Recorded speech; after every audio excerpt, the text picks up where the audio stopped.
시장에서는 지금 이 부동산 시장도 경기가 하락함으로써 경기가 어떻게 보면 불투명하고 시장이 불투명하기 때문에 안 좋아질 것이다 라는 부정론들, 비관론자들의 얘기가 목소리가 커지고 있습니다. 반면 긍정적으로 바라보는 사람들은 이게 과거와 달리 이번에는 빠른 공조로 각국의 정상들이 머리를 맞대고 서로 공조 체계를 잘 가지고 있기 때문에 이 위기가 그렇게 과거처럼 커다랗게 큰 위기로 되지 않을 것이다. 과연 어떤 말이 맞을까요? 오늘 제목에서는 폭락이라는 단어를 썼는데 대단히 좀 과한 표현이 아닐까라는 생각이 듭니다. 하지만 어떻게 보면은 이런 위기가 와서는 안 되지만 경기 폭락이 되면 사실 주식뿐만 아니라 주식시장뿐만 아니라 우리의 실제 경제에 미치는 여러 가지 부분에서 악재들과 안 좋은 상황들이 연출됐을 것입니다. 과연 그렇다면 지금 이 상황에서 시청자 여러분들은 어떻게 판단하는 게 좋을까요? 경기에 대해서 경기가 좋을 때 안 좋을 때 우리 부동산 시장은 어땠는지 하나씩 보면서 같이 한번 고민해 보도록 검토해 보도록 하겠습니다. 바로 얼마 전에 과거에 리먼 브라더스 사태가 터졌을 때 또 IMF 사태가 터졌을 때 금융권의 위기부터 시작됐습니다. 특히나 IMF 사태가 터졌을 때는 외화고가 달러 외화고가 대단히 부족한 상황에서 우리나라가 정말 부도의 위기까지 처했던 굉장히 큰 사태였죠. 하지만 지금 대한민국은 그런 상황이 아닙니다. 외화고도 충분히 갖추고 있고 대단히 과거에 비해서 든실한 아주 튼튼한 금융 구조를 가지고 있습니다. 그럼에도 불구하고 혹시나 위기를 대비해서 바로 얼마 전에 미국과 600억 달러 규모의 통화 스와프를 체결했다. 통화 스와프라는 것은 여기 써 있는 대로 양국이 서로가 필요할 때 달러가 필요할 때 자국 통화를 상대방 중앙은행에 맡기고 그에 상환하는 외화를 상환에 빌려주는 겁니다. 굉장히 중요한 것 중에 하나입니다. 왜? 위기를 그대로 보고만 있지는 않겠다라는 거죠. 그러면 이렇게 갑작스럽게 통화 스와프를 하게 된 이유는 뭘까요? 바로 시장에서 어떤 달러 수요가 급증하고 이 불확실성을 해소하기 위해서 어떻게 보면은 그런 시장의 불안한 심리를 잠재우기 위해서 조치를 취한 것이다라고 볼 수 있습니다. 특히나 국제시장에서 한국은 안전하다라는 그런 인식을 심어주기 위해서 하나의 포지셔닝 전략이라고 할 수 있을 것 같습니다. 따라서 지금도 외화고가 충분하지만 좀 더 안정적인 모습으로 달러를 확보하기 위해서 통화 스와프를 했다고 볼 수 있습니다. 자, 그리고 또 한국은행이 바로 기준금리를 내렸죠. 파격적으로 내렸습니다. 기준금리 한국에 한 번도 해보지 않은 0% 기준금리에 달했습니다. 전격 인하한 겁니다. 자, 이처럼 뭔가 계속해서 정부는 여러 가지 자료들을 쏟아붓고 있죠. 특히나 코로나 추경 11.5조, 11조가 넘는 돈을 긴급 추경을 해서 시장에 쏟아부었습니다. 대단히 중요한 거죠. 이뿐만 아니라 아시다시피 소상공인이나 중소기업, 자영업자들을 위해서 50조 원의 지원을 또 한다. 그리고 또 정부뿐만 아니라 서울시에서는 5조 1천억의 긴급 자금을 긴급 생활비로 지금 신청을 받고 있습니다. 이런 것까지 나오고 있죠. 또 오늘 또 아침에 뉴스에 나오는 게 지난주부터 계속 재난기본소득 관련돼서 50조 원을 쏟아부어야 된다라는 얘기들이 지난 한 주 동안 굉장히 좀 시끄러운 뉴스들로 나왔습니다. 그러자 오늘은 또 어떤 뉴스가 나오고 있냐면 바로 의료보험을 6개월 동안 면제시킨다. 평균 인당 한 30만 원이 넘는 돈에 대해서 어떻게 보면 지원을 해주는 의료보험 수당에 대해서 면제해 준다는 얘기들이 나오고 있습니다. 이처럼 여러 가지 구제책과 경기 활성화와 경기 부양책을 쏟아붓고 있는 상황입니다. 이게 바로 우리 대한민국의 현실이라고 한다면요. 외국은 어떻습니까? 각국은 지금 유럽도 마찬가지고 캐나다부터 시작해서 미국, 남미 다 마찬가지입니다. 이 사람들이 지금 그 나라들이 자 어떻게 보고 있을까요? 뭔가 대응하려고 대응책을 마련하고 있습니다.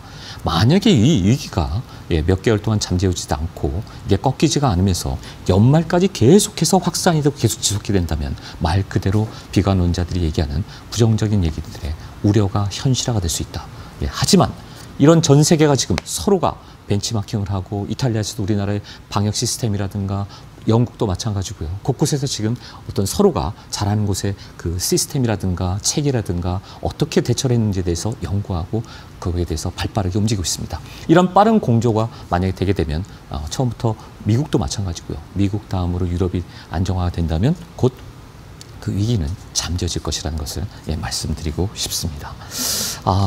이런 언론 상황에서 자, 우리나라는 그래도 세 자릿수에서 확진자가 지금 두 자릿수로 줄어들고 있습니다. 아마 두 자릿수에서 아마 한 자리로 가게 되면 좀 안정화가 되지 않을까 싶습니다. 그럼에도 불구하고 이탈리아나 스페인, 유럽, 미국 다른 곳곳의 국가들이 여러 가지 상황들이 지금 이제서야 그쪽이 시작됐거든요. 그렇다면 이러한 상황들을 우리나라에 다시 또 접목을 시켜서 아직도 불안하다. 그러다 보니까 부동산도 폭락할 것이다.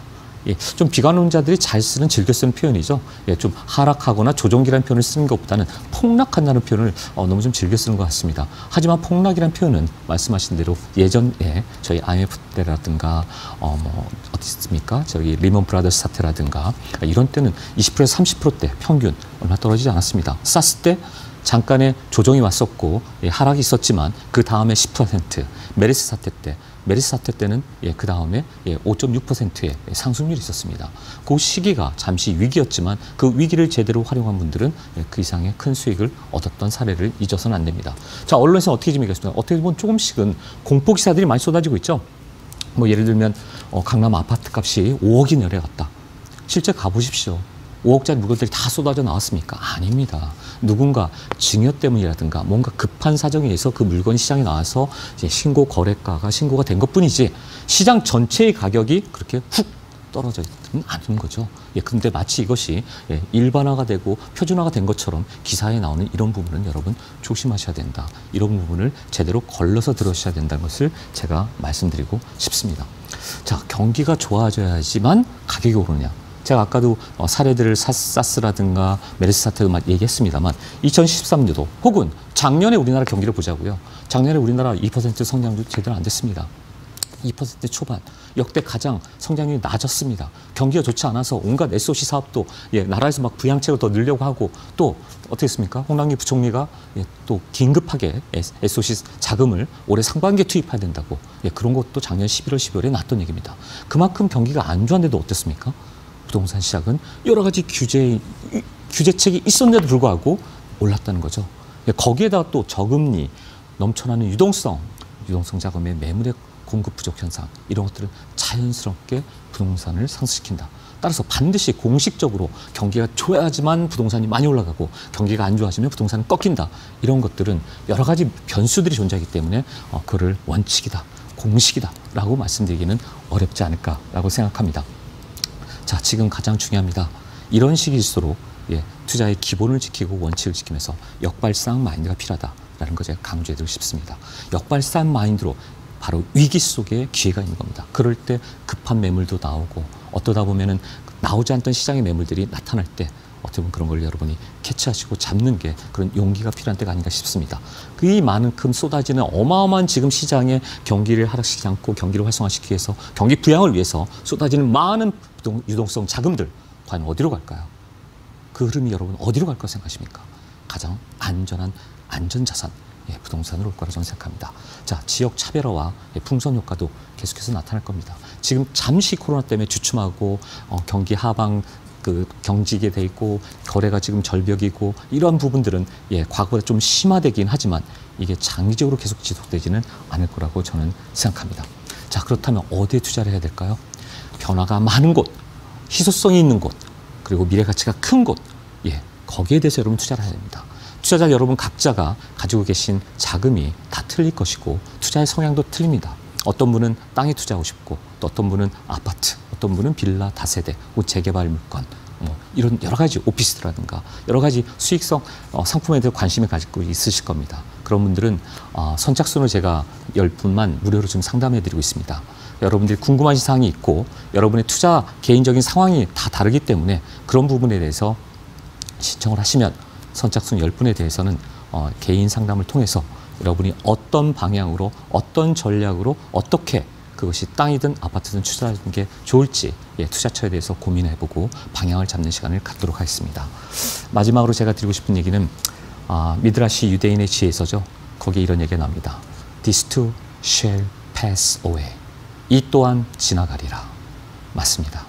지금 시청자 여러분과 많은 국민들을 어렵게 만드는 지금 상황, 그러나 이게 그렇게 또 영원하지는 않다는 거, 지나가는 하나의 과정이라는 거. 그렇다면 이 위기 속에 기회가 있는 것을 포착하시고 상황을 잘 판단하시고 분석하시고 현명한 투자 전략을 세우는 게 지금 필요하지 않을까 그래서 그 판단과 실천에 항상 도움이 되는 바로 제가 곁에 있도록 하겠습니다.